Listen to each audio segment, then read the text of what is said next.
Hi అండి అందరికి, నేను మీ ప్రశస్తిని. ఇదైతే మేము తాడికల్కి వెళ్లే రోజు వీడియో. మేము ఒక 3 days బ్యాక్ తాడికల్కి వెళ్ళాము. అసలు తాడికల్కి ఎందుకు వెళ్లారు చిట్టి అని మీకు డౌట్ రావచ్చు. ఏం చెప్పుకోవాలి ఫ్రెండ్స్, మా మమ్మీ ఆరోగ్య పరిస్థితి అస్సలు బాలేదు. అందుకని అక్క నేను ఒక్కటే అనుకున్నాము, తాడికల్కి వెళ్లి ఆ ఎల్లమ్మ తల్లిని మా మమ్మీని కాపాడమని వేడుకుందామని వెళ్ళాము. మా మమ్మీని చూస్తే మాకు భయం వేస్తుంది ఫ్రెండ్స్. అనవసరంగా టెన్షన్స్ లో ఇరుక్కుంది. దాని వల్ల మా ఫ్యామిలీ మొత్తం సఫర్ అవుతున్నారు. అసలు ఏం చెప్పుకోవాలో తెలియట్లేదు. మాలాంటి పరిస్థితి ఏ పిల్లలకు రావద్దు. మా మామయ్య వాళ్ళ ఇంటి దగ్గర అయినా ప్రశాంతంగా బతుకుదాం అనుకున్నాము, కానీ ఆ దేవుడు మాకు ఇక్కడ కూడా అన్యాయం చేశాడు. అన్యాయం అని ఎందుకు అంటున్నావు చిట్టి అని మీరు అనుకోవచ్చు. మేము చిన్నప్పటి నుంచి మా మమ్మీని ఇలాంటి పరిస్థితిలో ఎప్పుడు చూడలేదు. అసలు ఏ హాస్పిటల్ కి వెళ్ళినా మా మమ్మీ క్యూర్ అవ్వట్లేదు. అందుకనే దేవుళ్ళని వేడుకుందామని తాడికల్కి వెళ్ళాము. అమ్మవారికైనా మా బాధ చెప్పుకుందామని వెళ్ళాము. మీలో చాలా మంది డాక్టర్ విక్రమ్ సింగ్ సార్ ని కలవమని చెప్పారు, కానీ మా దురదృష్టం సార్ చాలా బిజీగా ఉన్నారంట. ఆన్లైన్ అపాయింట్మెంట్ ట్రై చేయమన్నారు. అది కేవలం సండే రోజు మాత్రమే. ఈవినింగ్ 4 o'clock కి సైట్ ఓపెన్ అవుతుందంట. డైరెక్ట్ గా సార్ ని కలవరాదంట. ప్రస్తుతం సార్ ఇంటర్వ్యూస్ లో బిజీగా ఉన్నారంట. మేము కరీంనగర్ కి కూడా వెళ్ళొచ్చాము, కానీ సార్ ని కలవలేకపోయాము. ఇంకా మాకు తెలిసిన వాళ్ళ ద్వారా వెళ్ళాలని మేము ఈ ప్రయత్నాలన్నీ చేస్తున్నాము. మీలో ఎవరికైనా సార్ తెలిస్తే గనుక మాకు ఈ యొక్క హెల్ప్ చేయగలరు. మాకు సార్ అపాయింట్మెంట్ ఇప్పించగలరు. ఎందుకంటే మేము చాలా ప్రయత్నాలు చేస్తున్నాం, గానీ సార్ బిజీగా ఉంటున్నారు అంటున్నారు. ఒకవేళ సార్ అపాయింట్మెంట్ దొరికితే గనుక నేను అక్క సార్ కాళ్ళ మీద పడి మా మమ్మీని బ్రతికించండి అని బ్రతిమిలాడాలనుకుంటున్నాము. ఎందుకంటే మా మమ్మీ మాకు దూరం అవుతుందని భయమేస్తుంది. నేను చెప్పేది నిజం ఫ్రెండ్స్. నేను రోజు మా మమ్మీని అబ్జర్వ్ చేస్తున్నాను. కొద్దిసేపే బాగుంటుంది, మళ్ళీ డిస్టర్బ్ అవుతుంది. అసలు మా మమ్మీ బాగవుతుందా బాగవ్వదా మాకేమీ అర్థం కావట్లేదు. మా మమ్మీని చూస్తే మాకు భయం పుడుతుంది. డాడీ ఎలాగో చనిపోయాడు. మా మమ్మీతో ఆయన బాగుండాలనుకున్నాము, కానీ మేము దురదృష్టవంతులం ఫ్రెండ్స్. మా మమ్మీతో మేము సంతోషంగా ఉండడము ఆ దేవుడికి ఇష్టం లేదు. రాను రాను మాలో కాన్ఫిడెంట్ లెవెల్ తగ్గిపోతున్నాయి. మా మమ్మీ పరిస్థితి చూస్తే మీకు కూడా అలాగే అనిపిస్తుంది. ఏదో వీడియోలో మేము మా మమ్మీ బాగున్నప్పుడు తీసి షార్ట్ రూపంలో అప్లోడ్ చేస్తున్నాము. రియాలిటీకి వస్తే మా మమ్మీ ఏం చేస్తుందంటే, తనకి టెన్షన్ ఎక్కువైనప్పుడు తల గుద్దుకుంటుంది, విచిత్రంగా ప్రవర్తిస్తుంది, గట్టిగా అరుస్తుంది, నన్నందరూ మోసం చేశారని బిగ్గరగా అరుస్తుంది. అసలు మేము కంట్రోల్ చేయలేకపోతున్నాము. మా మమ్మీకి ఏదైనా సడన్ గా అవుతుందేమో అని భయమేస్తుంది. అందుకే మేము డాక్టర్ విక్రాంత్ సింగ్ నే కలవాలనుకుంటున్నాము. మా మమ్మీకి నయం అవుతుందని నమ్మకం అనిపిస్తుంది. మేమిద్దరము సార్ ని బతిమలాడాలనుకుంటున్నాం. ఎవరైనా మా మొబైల్ కి కాల్ చేస్తే మేము అసలు మమ్మీతో మాట్లాడించట్లేదు, అన్ని మేమే చూసుకుంటున్నాము. మీకు ఒక విషయం తెలుసా ఫ్రెండ్స్, మేము స్కూల్ వ్యాన్ ఎక్కినప్పటి నుంచి తిరిగి మళ్ళీ ఇంటికి వచ్చేదాకా మా మమ్మీ ఎలా ఉందో అని దిగులు పడుతున్నాము. మధ్యలో సార్ వాళ్ళ ఫోన్ తీసుకొని మమ్మీ ఎలా ఉందో తెలుసుకొని కాల్ చేద్దాం అనిపిస్తుంది, కానీ సార్లని ఫోన్ అడగాలంటే భయమేస్తుంది. అందుకే మేము ఇంటికి రాగానే తొందరగా మా మమ్మీ దగ్గరికి వెళ్తున్నాము. మమ్మీని చూసిన తరువాతే రిలాక్స్ అవుతున్నాము. ఈ నరకం మరెవరికి రావద్దని దేవుణ్ణి వేడుకుంటున్నాము. ఇది మా ఇద్దరికి పరిమితం కావాలని అనుకుంటున్నాము. మాలాంటి పరిస్థితి ఏ కుటుంబాలకు రాకూడదు. ఇంకా తాడికల్కి రాగానే మా ఇల్లును చూసి మేమైతే షాక్ అయిపోయాము. మేము లాస్ట్ కూరాడకుండా పెట్టుకున్నప్పుడు మన ఇంటికి వెళ్ళడం జరిగింది. ఆ తరువాత నుంచి మమ్మీ బాలేక పరిస్థితులు అనుకూలించక వెళ్ళలేదు. ఇల్లు మొత్తం పాడైపోయింది. ఇంటి చుట్టూ చెట్లు మొలిసాయి. దుమ్ము ధూళితో ఇల్లు నిండిపోయింది. గేట్ తాళం కూడా ఎంత తీసినా రాలేదు. వర్షం వల్ల తుప్పు పట్టింది. ఇంకా మా బాబాయ్ వచ్చి సుత్తెతో తాళం పలగొట్టాడు. అంతవరకు దాకా మేము పక్కన ఉన్న అత్తయ్య వాళ్ళ ఇంటి దగ్గర ఉన్నాము.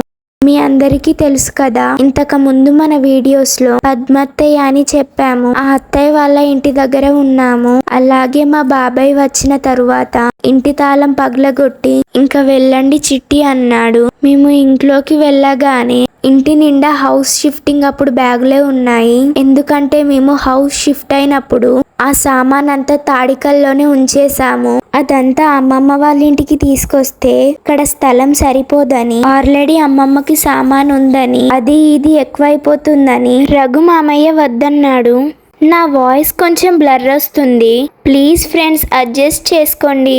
అది సమ్ టెక్నికల్ ప్రాబ్లం. ఇంకా అందుకనే మేము అమ్మమ్మ వాళ్ళ ఇంటికి అంత సామాన్ తీసుకెళ్ళలేదు. అంత సారంగం మామయ్య, శ్రావణ్ మామయ్య ఇంటి నిండా బ్యాగులు పెట్టేశారు. అవన్నీ సర్దే అంత ఓపిక మా దగ్గర లేకుండే, అందుకనే మేము సదురుకోలేదు. ఇప్పుడైతే మమ్మీ ఆరోగ్యం బాలేదని సప్నక్క అయ్యగారి దగ్గరికి తీసుకెళ్ళింది. అప్పుడు అయ్యగారు ఒకటే చెప్పాడు, శ్రావణ మాసంలో మమ్మీ మంచిగున్నప్పుడు సోమవారం రోజు ఇల్లంతా నీటిగా చేసుకొని భక్తి శ్రద్ధలతో ఆ శివయ్యని పూజించాలని మమ్మీ ప్రతి సోమవారం మమ్మీ ఉపవాసం ఉంటుంది. కానీ ఈ శ్రావణ మాసంలో జోల శూలం ధరించి భిక్షాటన చెయ్యాలన్నారు. ఒక 5 ఇండ్లు సోమవారం రోజున ఆ శివుణ్ణి తలుచుకొని జోగు తిరగాలన్నారు. అందుకోసమే మేము తాడికల్కి వచ్చాము. ఫస్ట్ అమ్మవారిని మొక్కుకొని శివయ్యని మొక్కుకొని వెళ్ళి మళ్ళీ శ్రావణ సోమవారం వచ్చి ఇల్లంతా శుభ్రం చేసుకొని అయ్యగారు చెప్పినట్టు చేద్దాం అనుకున్నాము. అలాగే మేము శివయ్యకి కార్తీక మాసంలో మాకు వీలైనన్ని రోజులు అక్క నేను శివమాల వేసుకుంటామని మొక్కాము. ఇదంతా కూడా మేము అమ్మ ఆరోగ్యం బాగుండాలని మొక్కుకున్నాము. కానీ ఆ శివయ్యకు మా మొర వినిపిస్తుందో లేదో, మా అమ్మ తిరిగి మామూలు మనిషి కావాలి. మేము దీనికోసం ఏదైనా చేస్తాం. ఎందుకంటే మా మమ్మీ గతంలో ఎప్పుడూ ఇలా లేదు. మేము ఫస్ట్ టైం చూస్తున్నాము. ఇంత బాధగా ఎన్నడూ లేదు. మేమైతే మా మమ్మీని చూస్తే భయపడుతున్నాము. మా మమ్మీకి ఏదైనా అయితే మా అక్క నేను దిక్కులేని వాళ్ళం అయిపోతాము. తలుచుకుంటేనే మాకు భయమేస్తుంది.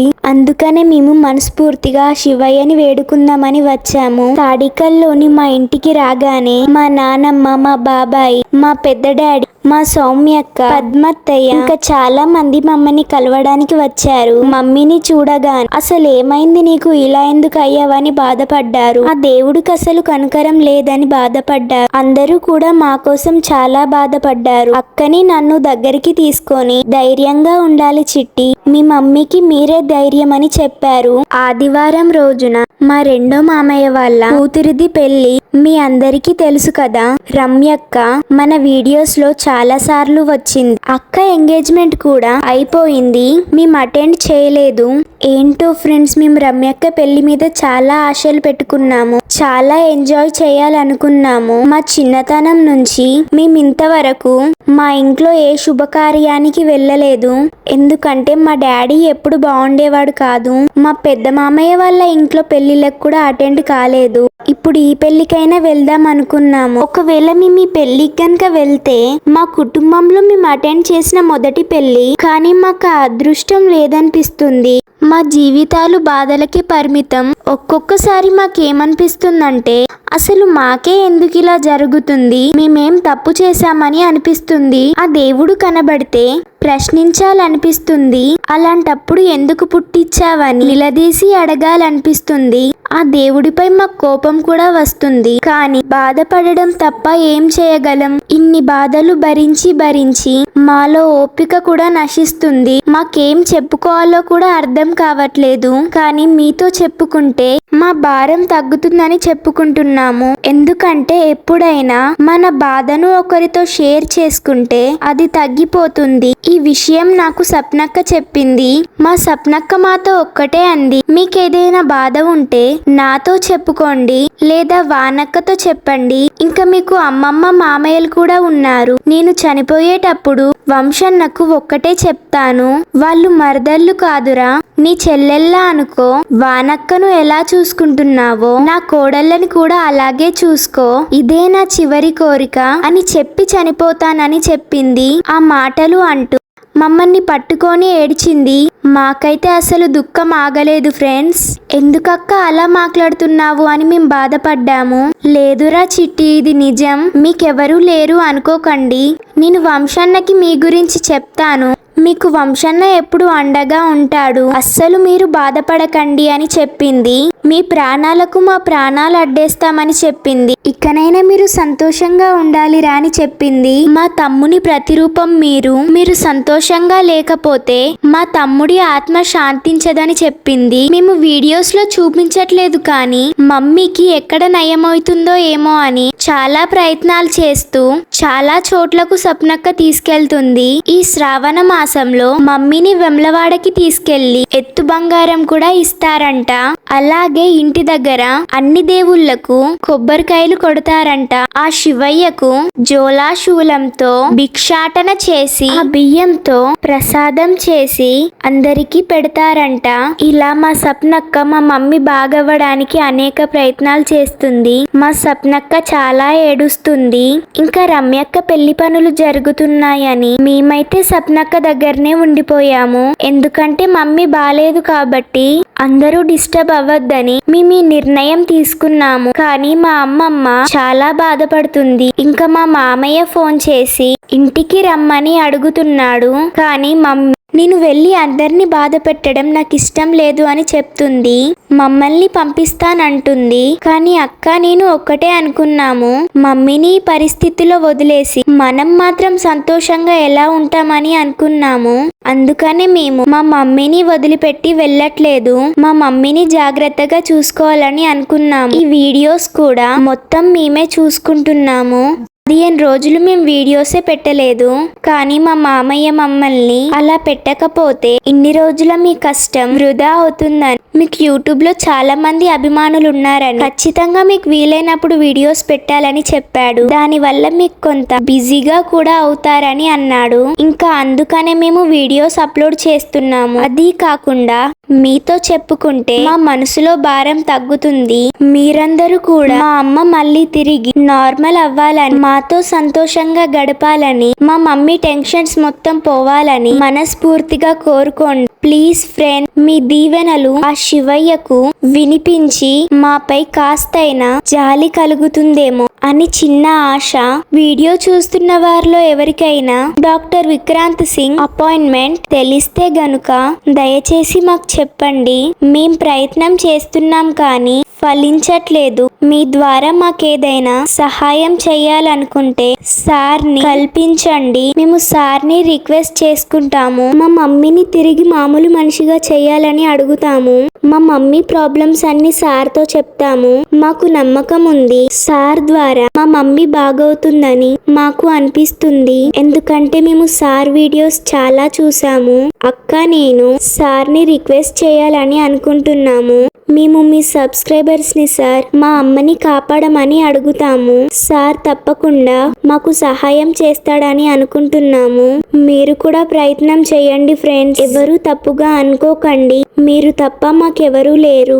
అందరూ మేము బాగుపడితే ఊర్వని వారే ఉన్నారు. మా మమ్మీకి ఇలా అయినందుకు సంతోషించే వాళ్ళే ఉన్నారు. అంతా శివయ్యకే వదిలేశాము. మా మమ్మీ బాగవ్వడం తప్ప మాకింకేమీ వద్దు.